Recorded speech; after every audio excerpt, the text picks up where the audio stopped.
Hi guys, and I hope you had a good time during Eunuch. And welcome to this video. I hope that you saw one of my last videos in which I was talking about the Golconda Fort, where I was mentioning how the life in Golconda looked like and the things that I heard about Golconda and Hyderabad from a guide whom I called Abdullah. He mentioned African slaves and the large presence of African slaves in the Golconda army, or the army that protected Hyderabad during that time, during medieval India. I could not believe it at first, so I went back home and cross-checked, and turns out he was absolutely right about that. So in this video, I will be talking about the African slave trade, which starts from Africa and comes all the way to India during the medieval period. We are all familiar with the transatlantic slave trade that happened in the 18th and 19th century. They transported people from Africa to Europe and US at that time as slaves who would work for them. You know the history, I don't have to spell it out for you. But there is a much longer history to the African slave trade, or the slave trade of African people, and a very well established trade route that extended to different parts of the world. The history of the international slave trade actually starts from 2500 BCE. Ancient civilizations have actually left evidence of a small scale exchange and trade of people who could have been slaves. But it's the advent of Islam and the Islamic expansion that took this slave trade to an exponential level. And Islam is the sole reason for such an expansive and exploitative slave trade that happened during the medieval period. The proper definition of this term slave becomes very important here. The strictest definition of the kind of slavery, chattel slavery. A slave is a human being who is the property of and entirely subject to another human being under the religious, social and legal conventions of the society in which he or she lives. So when you say property of, it means that owner of that person has the right to buy, sell, adopt, free, ill-treat or kill the person that belongs to him, and whose children also belongs to that owner. And the child of a slave is also a slave. Obviously, the slave have no personal freedom or rights and completely, entirely belongs to his master. So this is the kind of slavery that we are talking about in this video. So these humans in bondage were procured from Africa, especially the Lake Chad region and the Nile Basin. They went to the North African and Egyptian markets via the trans-Saharan trade. These markets were also transit points for Mediterranean and Red Sea trades that carried slaves into the Ottoman Empire and other parts of the Middle East. The Horn and Eastern African, from modern Somalia to Mozambique, supplied slaves to local powers such as Abyssinia, the Swahili towns, and later Zanzibar, as well as to Red Sea and Indian Ocean trades. And the people were sent to Arabia, to Indian Ocean islands, including Madagascar, to Indian and to the Indian subcontinent. So that would be an overview how the trade was spread around the entire region. It starts from Africa and goes always. Here, the expansion of Islam as a religion becomes very important. Dar al Islam was the lands where Islam had a stronghold. People in Dar al Islam lived under Islamic law. In contrast, Dar al Harb was the non-Islamic lands like Africa. But the Christians and the Jews that lived in these lands were still considered dhimmis, who would be considered as legitimate citizens of that land if they paid the jizya tax. So they would also be protected by the law of Islam as long as they pay the tax. But everyone else, the animists, the polytheists and the idol worshippers, all would be considered kafirs. All the people of the Dar al Harb was people who could be captured. And slavery was permitted in Islam when it came to the people who the Islamists or the jihadis had conquered. They were considered spoils of war, or they were considered as lower human beings who could be traded and sold. So that's how they became the slaves. And in practice, as the Islam expanded from the Middle East and Arabia into the east of Asia and Africa, the lands that they conquered became the places where they could procure large amounts of people by saying that they did not believe in the God that they belonged to and that they could be conquered and sold. Siddhi is a community who lives in India and Pakistan, who are the descendants of the Bantu people of Sanj coast in Africa and Ethiopia. The name Sanj comes from Zanzibar, which, as we saw earlier, was a very prominent trade route. So from Africa, they were transported to the Middle East through the Red Sea. And from there, they were sold and bought again, and they reached the Indian subcontinent.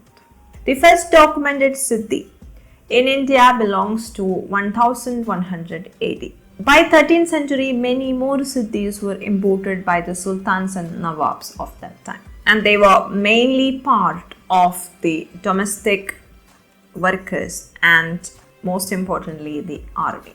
They were known as Habshi. The name Habshi is derived from Habashi, which actually stands for Abyssinian. Employed by the chiefs of Muslim India, especially in the Deccan, were believed to have great physical prowess and ability and a lack of personal ties, which promoted loyalty. So because they were far removed from their homeland and they were traveling with their masters for all this time, being trained and fed by their masters alone, they did not have any loyalty with anybody else. So they were in that way great military additions who would have single, focused loyalty to their masters alone. So that was the biggest benefit of having slaves in your army. They would have 100% loyalty. And for the same reason, almost all rulers, Islamic rulers in India had slaves in their army. To bore you with some very important and essential statistics, Iltutmish is known to have paid 50,000 jitals for a particular slave. Alauddin Khilji had 50,000 slaves. Muhammad bin Tughlaq's army consists of 20,000 Turkish gulams.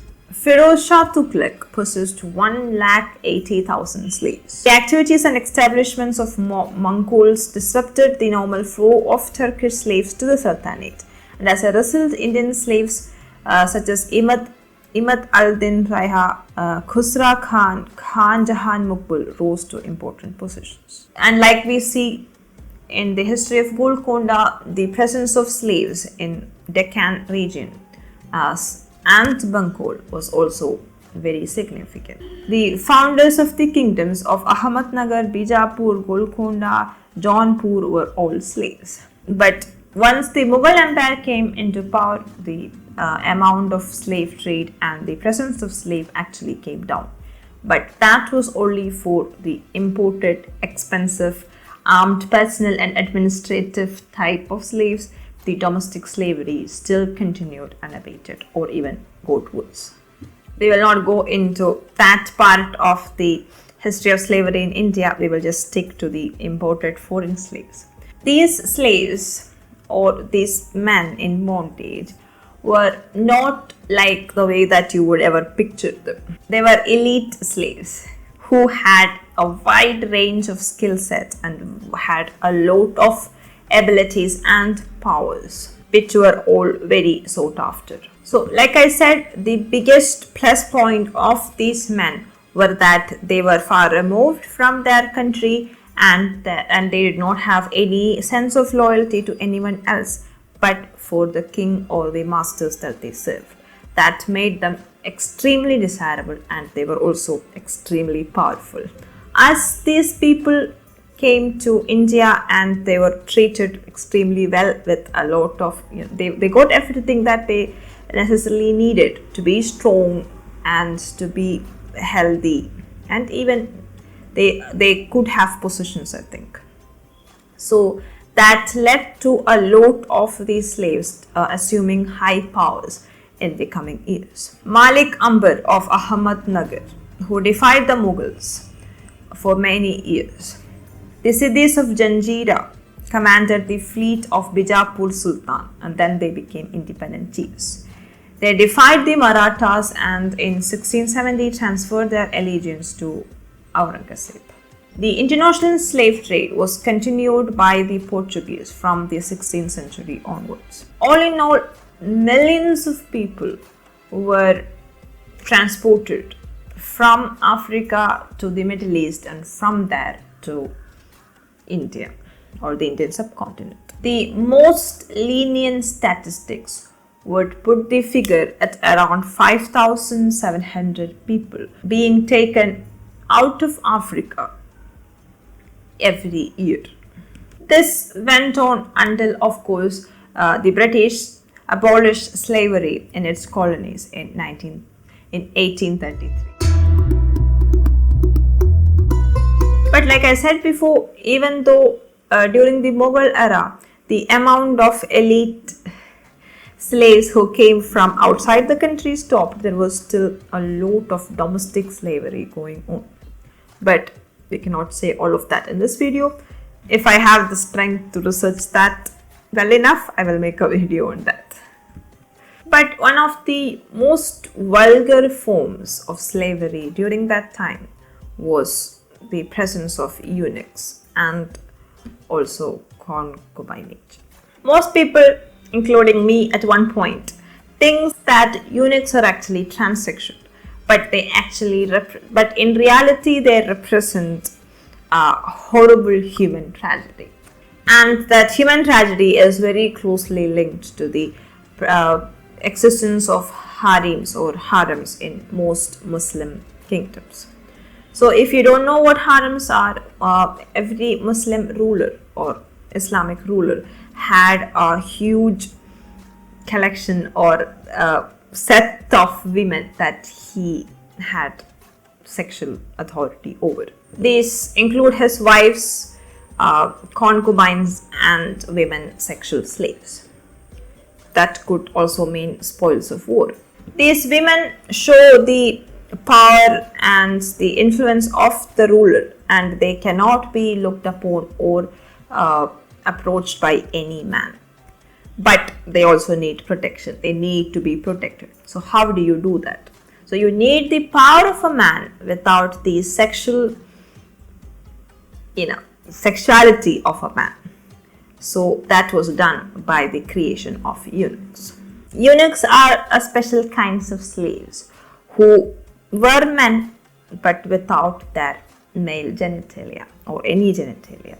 They undergo a surgery when they are very young, and that would render them sexless,